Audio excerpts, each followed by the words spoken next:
আসসালামু আলাইকুম রহমতুল্লাহি ওয়া বারাকাতুহু। ইন্নাল হামদুলিল্লাহ ওয়াসসালাতু ওয়াসসালামু আলা রাসূলিল্লাহ ওয়া বা'দ। সম্মানিত দর্শক শ্রোতা, কাছে দূরে, দেশে কিংবা প্রবাসে, যেখানে বসে টিভির পর্দায় অথবা ইউটিউব চ্যানেলে আমাদের দেখছেন, শুনছেন, সবাইকে জানাই আন্তরিক শুভেচ্ছা ও অভিনন্দন। প্রিয় দর্শক শ্রোতা, আপনারা জানেন এই অনুষ্ঠানে প্রতিদিন কোরআন সুন্নাহর আলোকে আলোকিত জীবন গড়ার নির্দেশনা দেওয়া হয়। নির্দেশনা দেন দেশের প্রাজ্ঞ অভিজ্ঞ ইসলামিক স্কলাররা। সে ধারাবাহিকতায় আজ আমরা আমন্ত্রণ জানিয়েছি দেশের একজন বিশিষ্ট ইসলামী চিন্তাবিদকে। আজ আমাদের সঙ্গে যোগ দিয়েছেন ঢাকা বিশ্ববিদ্যালয়ের উর্দু বিভাগের সম্মানিত সহযোগী অধ্যাপক ডক্টর মোহাম্মদ হুসাইনুল বান্না। আসসালামু আলাইকুম রহমতুল্লাহি ওয়া বারাকাতুহু। ওয়ালাইকুম আসসালাম রহমতুল্লাহি ওয়া বারাকাতুহু। শাইখ কেমন আছেন? জি আলহামদুলিল্লাহ ভালো আছি, আপনি ভালো আছেন? আলহামদুলিল্লাহ। প্রিয় দর্শক শ্রোতা, আজ আমরা যে বিষয়ে কথা বলবো সেটি হলো কোরবানির ফজিলত ও বিধিবিধান। আমাদের সামনে খুব কাছেই পবিত্র কোরবানি এবং আমাদের ঈদুল আদহা চলে এসেছে এবং আমরা এর জন্য প্রস্তুতিও নিচ্ছি। কোরবানির এই দিনগুলোতে সর্বপ্রথম আমাদের যেটা করণীয় সেটি হলো এই কোরবানি সম্পর্কে আমাদের জানা, এর সংশ্লিষ্ট বিষয়ে জ্ঞান অর্জন করা। এটা আমাদের জন্য এখনকার সবচেয়ে গুরুত্বপূর্ণ একটি কাজ। এখানে দুটো বিষয়, একটি হলো কোরবানি করলে কি লাভ, আরেকটি হলো কোরবানি কিভাবে করলে সেই লাভটি পাওয়া যাবে। এই বিষয়গুলো নিয়েই আজকে আমাদের আলোচনা, কোরবানির ফজিলত ও বিধিবিধান। আসুন আমরা আমাদের সম্মানিত অতিথির মুখে কোরআন সুন্নাহর আলোকে কোরবানি কি, কোরবানির ফজিলত কি, কোরবানি করলে কি লাভ এবং কিভাবে আমি কোরবানিটা করব, কিভাবে কোরবানি করলে সেই কোরবানি কবুল হবে, এ বিষয়ে আমাদের সীমাবদ্ধ সময়ের মধ্যে সবিস্তারে জানবো, শুনবো, আমল করব ইনশাআল্লাহ। জাযাকাল্লাহ। নাহমাদুহু ওয়া নুসাল্লি আলা রাসূলিহিল কারীম, আম্মা বা'দ। কুরবানি শব্দটি আল্লাহ সুবহানাহু ওয়া তাআলার মানে কুরব, নৈকট্য লাভ, এর মূল অর্থই হচ্ছে লুগাবি বা আবিধানিক অর্থই হচ্ছে এটা, যে কুরব থেকে আরবি একটি ভাষার একটি নিয়ম আছে ইসমে মুবালাগার, সেটা কুরবান, মানে বেশি নৈকট্য লাভ করা আল্লাহ সুবহানাহু ওয়া তাআলা। এবং কোরআনে কারীমে আল্লাহ সুবহানাহু ওয়া তাআলা এই শব্দটির ব্যবহার করেছেন। আমরা দেখতে পাই সূরাতুল মাইদাতে আল্লাহ সুবহানাহু ওয়া তাআলা হযরত আদম আলাইহিস সালাতু ওয়াস সালামের দুই ছেলে হাবিল এবং কাবিল, তারা যখন কোনে একটা বিষয়ে কুরবানি করলো, তো ইয কাররাবা কুরবানান, যখন তারা আল্লাহ সুবহানাহু ওয়া তাআলার নৈকট্য লাভের জন্য আল্লাহর রাহে কোনো বিষয়কে উপস্থাপন করলো, উৎসর্গ করলো, ফাতাকুব্বিলা মিন আহাদিহিমা ওয়া লাম ইউতাকাব্বাল মিনাল আখার, তখন তাদের একজনের পক্ষ থেকে কুরবানি গ্রহণ করা হয়েছে, আরেকজন থেকে কুরবানি গ্রহণ করা হয়নি। মানে নামাজ, রোজা, হজ, যাকাত, এগুলার ব্যাপারে আল্লাহ সুবহানাহু ওয়া তাআলা কোথাও এইভাবে স্পষ্ট করে বলেন নাই যে কারোটা কবুল করা হচ্ছে, কারোটা হচ্ছে না, বরং প্রত্যেক জায়গাতেই আল্লাহ সুবহানাহু ওয়া তাআলা কবুলের প্রতি উৎসাহিত করেছেন। একমাত্র কুরবানি হচ্ছে এরকম যেখানে আল্লাহ সুবহানাহু ওয়া তাআলা কবুল করবেন কি করবেন না এই ঘটনা উল্লেখ করেছেন। তো সুতরাং বোঝা যায় যে কুরবানি যে আমি দিব সেই ব্যাপারে আমার সতর্কতা অবলম্বন করার দরকার।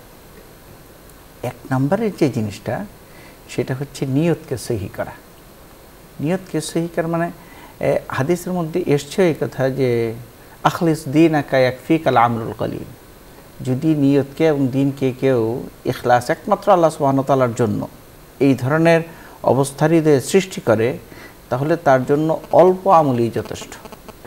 তো সুতরাং কুরবানির ক্ষেত্রে এটা সবচেয়ে বড় জিনিস হচ্ছে নিয়তকে সহি করা। দুই নম্বরের বিষয় হচ্ছে আসলে কুরবানি কাদের উপরে ফরজ হয়, এই বিষয়টিও আমাদের দর্শক মণ্ডলীর জানার দরকার। যে ঈদের যে দিনগুলো আছে, অর্থাৎ জিলহজ মাসের 10, 11, 12, এই দিন কেউ যদি কোনোভাবে 7.5 ভরি স্বর্ণর অথবা 52 তোলা রূপা বা এই দুইটার অর্থের পরিমাণ মালিক হয়ে যান, তাহলে তার নিজের পক্ষ থেকে একটা কোরবানি করা হচ্ছে ওয়াজিব। আর যাকাতের জন্য শর্ত হচ্ছে হাওলানে হাউল হওয়া, অর্থাৎ এই 7.5 ভরি স্বর্ণ দিয়ে 1 বছর মালিকানায় যাইতে হবে, তারপরে তার জন্য। কিন্তু কোরবানির ক্ষেত্রে কিন্তু মাসলাটা এমন না। সুতরাং কেউ যদি ঈদের দিন তার বাবা ইন্তেকাল করেছে, সে অর্থ সম্পদের মালিক হয়ে গেল, অথবা কোনো স্বামী তার স্ত্রীকে মোহরের টাকা দিল, আর সেটা যদি 7.5 ভরি স্বর্ণের পরিমাণ হয়, তাহলেই কিন্তু তার উপরে কোরবানি ফরজ ওয়াজিব হয়ে যাবে। দ্বিতীয় আরেকটা বিষয় হচ্ছে যে দেখা যায় যে আমাদের মা বোনদের সম্পদ থাকার পরেও, যেহেতু অধিকাংশ মা বোনেরাই সাধারণত বাংলাদেশের পরিপ্রেক্ষিতে ওনারা চাকরি বাকরি করেন না, তো ওনারা বললেন আমার স্বর্ণ আছে, আমি কি কোত্থেকে আমি কোরবানি দিব। এই কথাটা বলার বৈধতা ইসলাম দেয় না। আপনার যদি স্বর্ণ এই পরিমাণ থাকে, যদি স্বর্ণ এবং রূপা থাকে, তাহলে রূপার হিসাব কত, যে এই বছর উলামা ইকরাম নির্ধারণ করেছেন 85 থেকে 90 হাজার টাকা। এই পরিমাণ টাকা যদি কারো থাকে, তার উপরে কোরবানি ফরজ হয়ে যাবে। সুতরাং আমাদের মা বোনদের যদি এই পরিমাণ রূপা স্বর্ণ মিলায় থাকে, এই পরিমাণ অর্থ, অথবা স্বর্ণ আর টাকা আছে ওনার কাছে এই পরিমাণ, তাহলে এই ক্ষেত্রে কোরবানি করা ওনার জন্য ওয়াজিব। উনি যদি কোরবানি না করেন, তাহলে উনি গুনাহগার হবেন। দ্বিতীয় আরেকটা সমাজের স্রোত হচ্ছে এটা, যে আমাদের অনেক ভাই বোনেরা ওনারা আপনার ব্যাংকে ফিক্সড ডিপোজিট করেন, কোরবানির সময় এটার হিসাবে ওনারা আনেন না, যে ফিক্সড ডিপোজিট করলাম আমি 1 লক্ষ টাকা বা 5 লক্ষ টাকা আমি ফিক্সড ডিপোজিট করলাম, কিন্তু বলে যে এটা তো আমার হাতে নাই, সুতরাং আমি এটার মালিক না। এই কথাটা শুদ্ধ নয়, বরং এই ক্ষেত্রেও আমাদের ভাই বোনদের কোরবানি করতে হবে। ডিপিএসের একটা বিষয় আছে, যে মাসে 500 টাকা করে জমা দিতেছেন উনি, এবং এক সময় দেখা যায় যে ওনার টাকাটা মানে জমা হয়ে গেছে 1 লাখ টাকা, হয়তো 10 বছর পরে উনি ভাঙবেন। তো উনি চিন্তা করতেছেন যে 10 বছর পরে তো আমি এটার মালিক হব, এখন তো আমি এটার মালিক না, এইটা হবে না, কোরবানি দিতে হবে ওনার। আরেকটা জরুরি মাসলা হচ্ছে এটা, যে কোরবানির মধ্যে হাওয়াইজে আসলিয়াও শামিল হয়, যাকাতের মধ্যে হাওয়াইজে আসলিয়া শামিল হয় না। সুতরাং কারো যদি বসবাস করার জন্য বাড়ি ছাড়া অতিরিক্ত জমি থাকে, অতিরিক্ত ফ্ল্যাট থাকে, যেটা যাকাতের মধ্যে হিসাব হয় না, কিন্তু কোরবানির মধ্যে কিন্তু এটার হিসাব হবে এবং ওনার কোরবানি দিতে হবে। তো সুতরাং কোরবানির মাসলাটি এটি অত্যন্ত গুরুত্বপূর্ণ, এবং অনেকেরই উপরে এই ওয়াজিবটি, এই ফরজটি বর্তায়। আমাদেরকে এই হিসাবেই চিন্তা করতে হবে, এবং ওলামা ইকরামের সাথে এই ব্যাপারে গুরুত্ব দিয়ে আলোচনা করার দরকার। এরপরে আমরা আসি যে আসলে কোরবানি আমরা কোন কোন পশু দ্বারা দিতে পারব। 6 ধরনের পশু দ্বারা কোরবানি দেওয়া জায়েজ, এছাড়া অন্য কোনো পশু দ্বারা কোরবানি দেওয়ার অনুমতি ইসলাম দেয় না। উট, গরু, মহিষ, ছাগল, ভেড়া এবং দুম্বা। সুতরাং কেউ যদি হরিণ কোরবানি দিতে চান, হরিণ তো খাওয়া হালাল, কিন্তু হরিণ কোরবানি দিলে কোরবানি আদায় হবে না। অনুরূপভাবে কেউ যদি বন্য গরু কোরবানি দিতে চান, যেটা আল বাকারাতুল ওয়াহশিয়া বলা হয় এটাকে, এই ধরনের গরু দিয়েও কোরবানি যদি কেউ করেন, এ কোরবানি জায়েজ হবে না। তো বন্য গরু অনেক সময় আমরা দেখি যে আমাদের বিদেশি গরু অথবা নেপালিয়ান গরু, যার ভিতরে অনেক গোশত থাকে এবং তার অনেক লোম থাকে, আপনার এই ধরনের ইয়াগুলোকে মোজামুল ওসিতে বন্য গরুর ছবি দেওয়া হয়েছে, সেখানে এই ধরনের গরুর ছবি আছে। তো সুতরাং আমাদের এই ব্যাপারেও সতর্ক থাকতে হবে যে আমরা কোরবানি দেওয়ার ক্ষেত্রে কোন ধরনের পশুটি দিচ্ছি, এটা আমার জন্য জায়েজ আছে কিনা। এখন পশুর ক্ষেত্রেও বয়সের এখানে হচ্ছে মূল ধর্তব্য। ফিকহি মাসলা অনুযায়ী বয়সের ইয়া করতে হবে। বয়স হচ্ছে উট যদি হয় তাহলে 5 বছরের, আর গরু বা মহিষ যদি হয় তাহলে 2 বছরের, আমাদের সমাজে একটা প্রচলিত আছে যে আমরা বুঝি আর না বুঝি 2 বছরে যেহেতু 2টা দাঁত উঠে আমরা বলি 2 দাঁত আছে কিনা, 2 দাঁত আছে কিনা। এখন অনেক সময় আছে তারা দুধ দাঁতই দেখায় দেয় যে এই দুধ দাঁত, 2টা দাঁত, তো আমরা কিনে নিয়ে আসি। কিন্তু ফিকহি মাসলায় এখানে দাঁতের কোনো এতিবার না, এখানে হচ্ছে বয়সের এতিবার, 2 বছর হয়েছে কিনা তার। এটা আমাদের জিজ্ঞেস করার দরকার যে 2 দাঁত উঠার চেয়েও যে আসলে এই গরুটার বয়স কত, এই মহিষটার বয়স কত, জিজ্ঞেস করে আমরা কোরবানি করব। অনেকে আপনার গাভী গরু কোরবানি দেন, এই ক্ষেত্রে খুব সতর্কতা অবলম্বন করা চাই। রাসূল পাক সাল্লাল্লাহু আলাইহি সাল্লাম খুব সতর্ক করেছেন যে যাতে আপনার পেটে বাচ্চা আছে এরকম কোনো গাভী কোরবানি না দেওয়া হয়। যদি এই ধরনের কোরবানি দেওয়া হয় তাহলে এখানে জানিনের মাসলা বলে এটা, ওই যেই বাচ্চাটা পেট থেকে যদি জীবিত অবস্থায় বের হয় তাহলে তাকেও কোরবানি করতে হবে। এটা সতর্কতা অবলম্বন করতে হবে আমাদের। তবে রাসূল পাক সাল্লাল্লাহু আলাইহি সাল্লাম খুব কঠিনভাবে নিষেধ করেছেন যে এই ধরনের গাভীকে কোরবানি না দেওয়ার জন্য। অনুরূপভাবে যে সমস্ত গাভী আপনার করে বাচ্চা আছে, দুধ খায়, ওই ধরনের বাচ্চাকেও রাসূল পাক সাল্লাল্লাহু ওই ধরনের গাভীকেও কোরবানি দিতে রাসূল পাক সাল্লাল্লাহু আলাইহি ওয়াসাল্লাম নিষেধ করেছেন। একবার একটা গাভী এইভাবে কোরবানি দেওয়া হচ্ছিল, তো তার যখন নিয়ে যাওয়া হচ্ছে তো বাচ্চাটা মাটার দিকে তাকিয়ে আছে, রাসূল পাক সাল্লাল্লাহু আলাইহি ওয়াসাল্লাম ওইখানেই থামিয়ে দিলেন, বললেন যে না, এটা কোরবানি করতে পারবে না, কারণ এই বাচ্চার তো দুধ খাওয়ার প্রয়োজন পড়ে, কী করবে সে। তো রাসূল পাক সাল্লাল্লাহু আলাইহি ওয়াসাল্লাম দেখেন পশুর ক্ষেত্রেও কত মানবীয় ছিলেন, যে পশুর যাতে কোনো কষ্ট না হয় এই দিকেও রাসূল পাক সাল্লাল্লাহু আলাইহি ওয়াসাল্লাম লক্ষ্য করেছেন। ছাগল, ভেড়া এবং দুম্বার ক্ষেত্রে 1 বছরের হতে হবে। যদি 1 বছরের না হয় তাহলে কোরবানি করলে কোরবানি আদায় হবে না। হ্যাঁ, এতটুকু বলা হয়েছে যে দুম্বা বা ভেড়ার ক্ষেত্রে যদি এটা এত হৃষ্টপুষ্ট হয় যে এটাকে যদি 1 বছরের ছানাদের মধ্যে ছেড়ে দেওয়া হয় তাহলে মনে হয় এটা 1 বছরের, তাহলে এটার দ্বারা অনুমতি আছে। কিন্তু বকরির ক্ষেত্রে উলামা ইকরাম ভিন্ন মাসলা বলেছেন যে না, এটার 1 বছর হতেই হবে। তো সুতরাং আমরা যখন সাধারণত বাংলাদেশে বকরি ক্রয় করা হয়, ছাগল, এই ক্ষেত্রে লক্ষ্য রাখতে হবে যে এরকম যাতে না হয় কোরবানির ক্ষেত্রে। কোরবানির দিন সকালে কিছু না খাওয়া এবং এই কোরবানির পশুর দ্বারা প্রথম আহার করা, এটা হচ্ছে মুস্তাহাব। রাসূল পাক সাল্লাল্লাহু আলাইহি ওয়াসাল্লাম করেছেন, আমাদের যাতে সম্ভব আমরা এই কাজটা করতে পারি। দ্বিতীয় একটা কথা মনে রাখতে হবে যে রাসূল পাক সাল্লাল্লাহু আলাইহি ওয়াসাল্লামকে জিজ্ঞেস করা হয়েছিল যে মা হাযিহিল আদাহি ইয়া রাসূলুল্লাহ, হে আল্লাহর রাসূল, এই কুরবানিটা কি? রাসূল সাল্লাল্লাহু আলাইহি ওয়াসাল্লাম বলেছেন সুন্নাতু আবিকুম ইব্রাহিম, এটা হচ্ছে তোমার যে পূর্বপুরুষ আদি পিতা হযরত ইব্রাহিম আলাইহিস সালাতু ওয়াস সালামের একটা সুন্নাহ।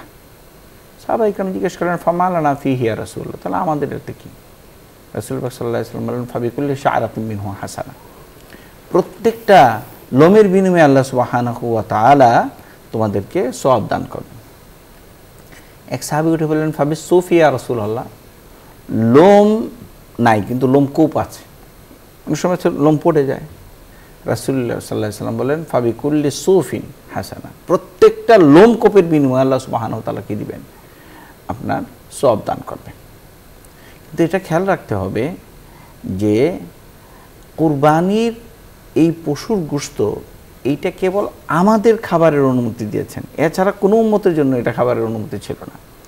যে হযরত আদম আলাইহিস সালাতু ওয়াস সালামের সন্তানদের সময় ফিক্স ছিল না কোরবানি, ওনারা যে কোনো বস্তুই কোরবানি দিতে পারতেন। আমরা হাবিল কাবিলের ঘটনা অনেকেই জানি যে একজন আপনার একটা পশু কোরবানি দিলেন, আরেকজন কিছু আপনার শস্য কোরবানি দিয়েছেন। এবং আগেরকার আমলের কোরবানির নিয়ম ছিল যে যার কোরবানিকে আল্লাহ সুবহানাহু ওয়া তাআলা কবুল করতেন, আকাশ থেকে আপনার বজ্রপাত হয়ে এটাকে ভস্মীভূত করে দেওয়া হইতো, এটাকে জ্বালিয়ে দেওয়া হইতো। তো বোঝা যেত যে কোরবানি আল্লাহ সুবহানাহু ওয়া তাআলা কবুল করেছে। তো আল্লাহ সুবহানাহু ওয়া তাআলা এই উম্মতকে এত লজ্জার মধ্যে ফেলতে চান নাই। রাসূল সাল্লাল্লাহু আলাইহি সাল্লামের শান অনুযায়ী, যেহেতু উনি সাইয়্যিদুল মুরসালিন, এবং আল্লাহ সুবহানাহু ওয়া তাআলার যত মাখলুক আছে সমস্ত মাখলুকের মধ্যে সর্বশ্রেষ্ঠ, ওনার উম্মতকে শ্রেষ্ঠত্ব দান করে আল্লাহ সুবহানাহু ওয়া তাআলা এই লজ্জার মধ্যে আমাদেরকে ফেলতে চাননি, নাহলে অনেকেই কিন্তু আমরা লজ্জায় পড়ে যেতাম।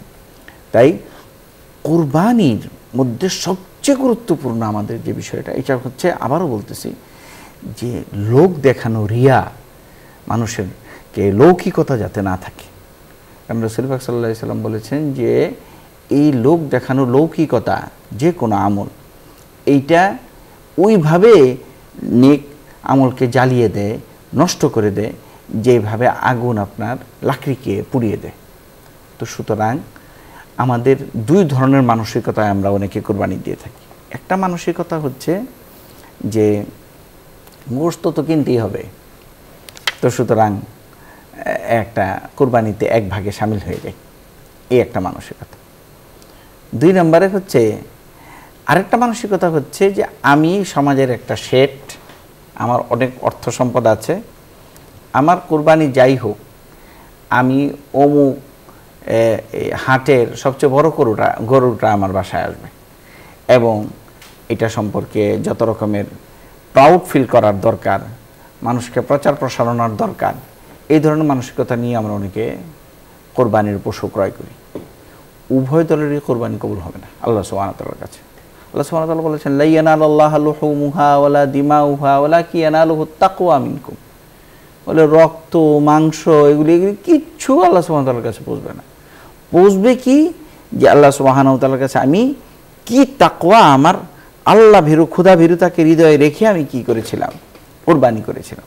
ফুকাহা ইকরাম বলেন এবং বুজুর্গানে দিন বলেন এটা, যে কোরবানি পশু জবাই করার সময় প্রত্যেক কোরবানিওয়ালাই নিয়ত করবে এই কথা যে আমি আমার নিজের ভিতরে যে পশুটা আছে এইটারে হত্যা করতেছি, আমার ভিতরে যে পশুত্বটা আছে সেটাকে আমি আজকে মেরে ফেললাম, এখন আমার ভিতরে আর পশুত্ব নাই।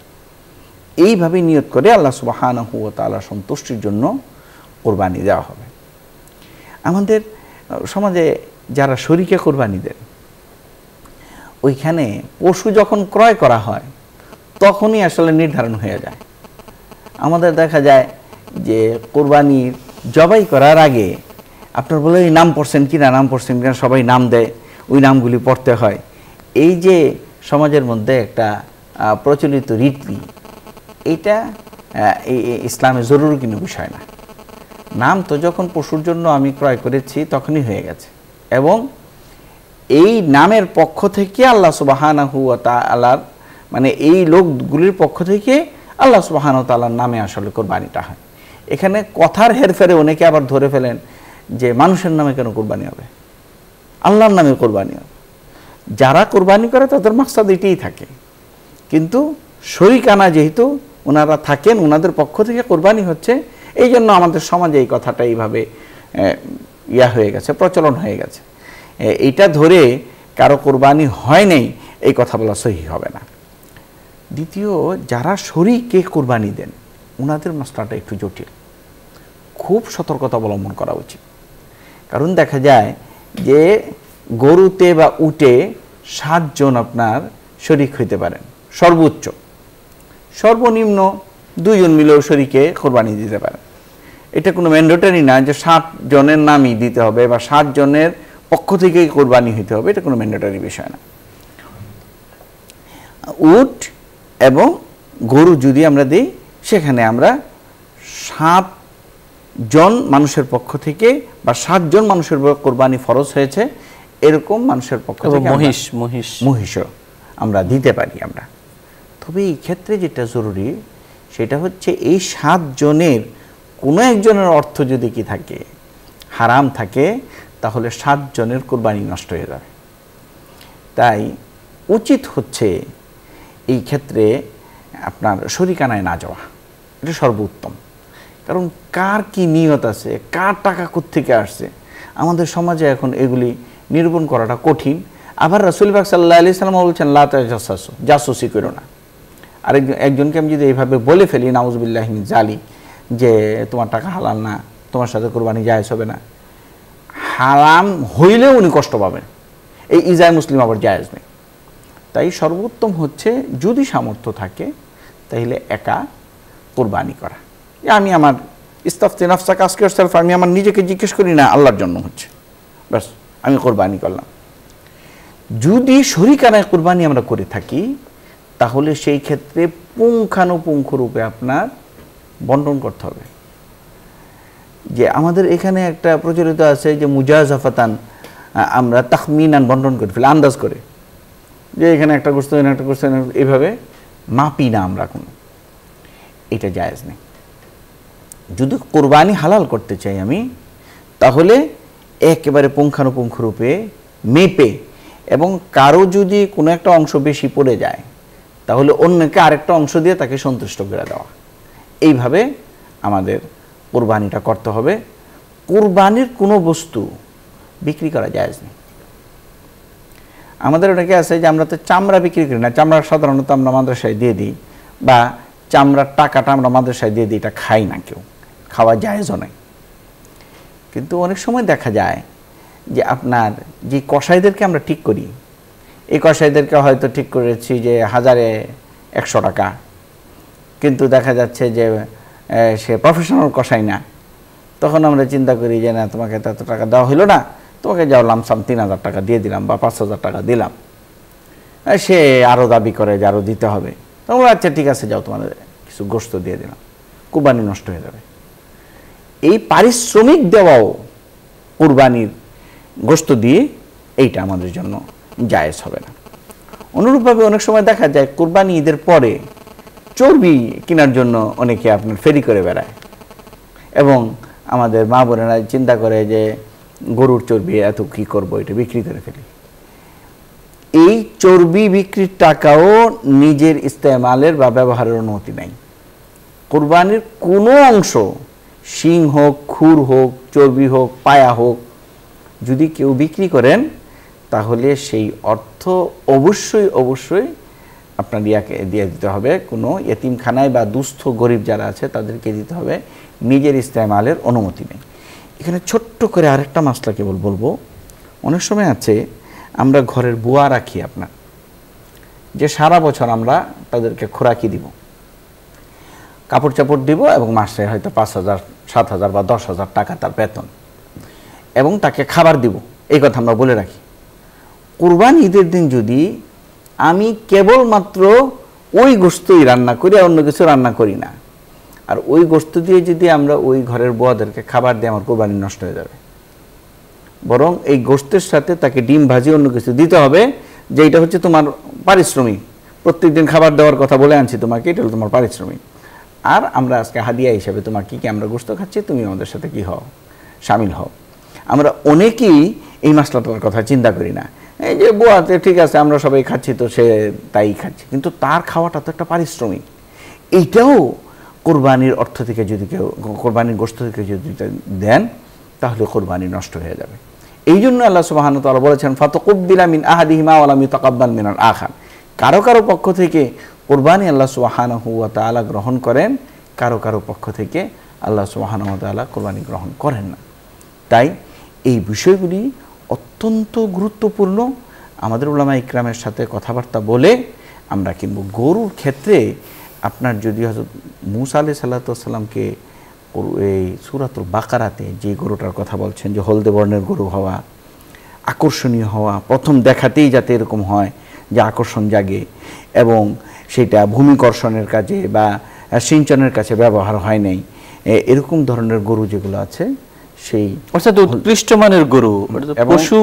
এবং এই ক্ষেত্রে মুফাসসিরিন ইকরাম ওই হলদে বর্ণের গরু কিনাকে উত্তম বলেছেন, যেহেতু কোরআনে রয়েছে। শুকরিয়া মুহতারাম, আপনি আমাদের বলছিলেন কোরবানির ফজিলত এবং বিধিবিধান সম্পর্কে। আমরা সময়ের সীমাবদ্ধতার কারণে আলোচনার দীর্ঘায়িত করতে পারছি না।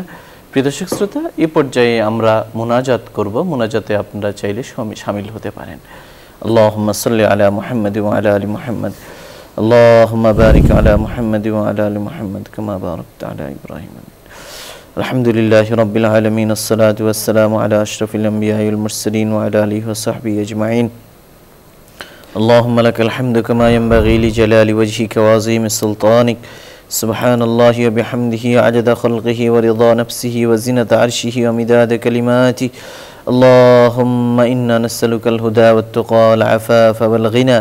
اللهم إنا نسألك من الخير كله عاجله وآجله ما علمنا منه وما لم نعلم ونعوذ بك من الشر كله عاجله وآجله ما علمنا منه وما لم نعلم يا رب العالمين পবিত্র কুরবানির ফজিলত ও মাসাইল সম্পর্কে যে আলোচনা হলো আল্লাহ আমাদের সবাইকে তার উপর আমল করার তৌফিক নসিব করুন আল্লাহ আমাদেরকে মকবুল কুরবানি করার তৌফিক দান করুন আল্লাহ আমাদের রিজিকের প্রশস্ততা দান করুন আমাদের হায়াতে বরকত দান করুন আমাদেরকে সুখময় জিন্দেগি দান করুন ঋণ মুক্ত সুদ মুক্ত গুনাহ মুক্ত অভাব মুক্ত জীবন দান করুন আমাদের দোষ ত্রুটি আপনি ঢেকে দিন আমাদের চরিত্র আপনি ভালো করে দিন নেক কাজ করা সহজ করে দিন গুনাহের কাজ করা কঠিন করে দিন দাম্পত্য জীবনে সুখ দান করুন আল্লাহ আমাদের সন্তানাদিকে আল্লাহ তাদের জেহান যাকাওয়াত মেধা বাড়িয়ে দিন তাদেরকে আমাদের স্বপ্নের মতো বড় করে দিন আল্লাহ হেদায়েতের পথে উঠিয়ে দিন ইয়া আল্লাহ আমাদেরকে সিরাতে মুস্তাকিমের উপর উঠিয়ে দিন সিরাতে মুস্তাকিমের উপর অবিচল রাখুন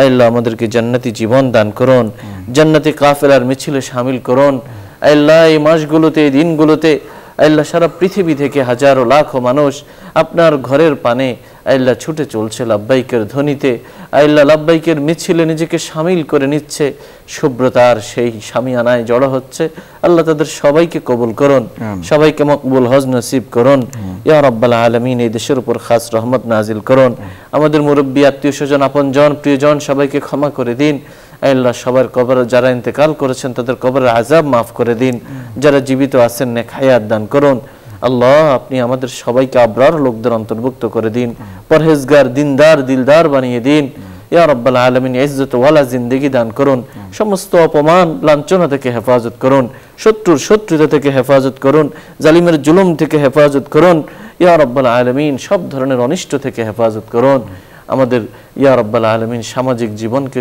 মর্যাদাকর করে দিন রাষ্ট্রীয় জীবনকে নিরাপদ করে দিন যাত্রাপথকে নিরাপদ করে দিন সুস্থতার নিয়ামত দান করুন সুস্থতার নিয়ামত দান করুন আল্লাহ যে কোনো কঠিন জটিল রোগ থেকে দুরারোগ্য ব্যাধি থেকে মহামারী অতিমারি থেকে আল্লাহ ঘৃণা উদ্রেককারী রোগ থেকে আমাদেরকে হেফাজত করুন এই অনুষ্ঠানের মাধ্যমে দিনে যে খিদমাত হচ্ছে এর পিছনে যাদের যত অবদান আছে প্রত্যেকের সে অবদানকে কবুল করুন আল্লাহ আপনার নিয়ামতকে বাড়িয়ে দিন ছিনিয়ে নেবেন না আল্লাহ আমাদের প্রত্যেকটা স্বপ্নকে আপনি কবুল করুন প্রত্যেকটি নেক আশাকে আপনি পূরণ করুন আল্লাহ ইয়া রাব্বাল আলামিন আমাদের হাতে শুরু হওয়া সমস্ত কাজকে আপনি সমাপ্ত করার তৌফিক দান করুন ইয়া রাব্বাল আলামিন আমাদেরকে হায়াত তাইয়্যিবা তাবিলা দান করুন আল্লাহ খাঁটি মুসলমান হয়েই কবরে যাওয়ার তৌফিক দান করুন আল্লাহ জান্নাতি মানুষ হয়েই কবরে যাওয়ার তৌফিক দান করুন আমাদের জীবনের সমস্ত দোয়া আপনি কবুল করে নিন সুবহান রাব্বিকা রাব্বিল ইজ্জাতি আম্মা ইয়াসিফুন সালামুন আলাল মুরসালিন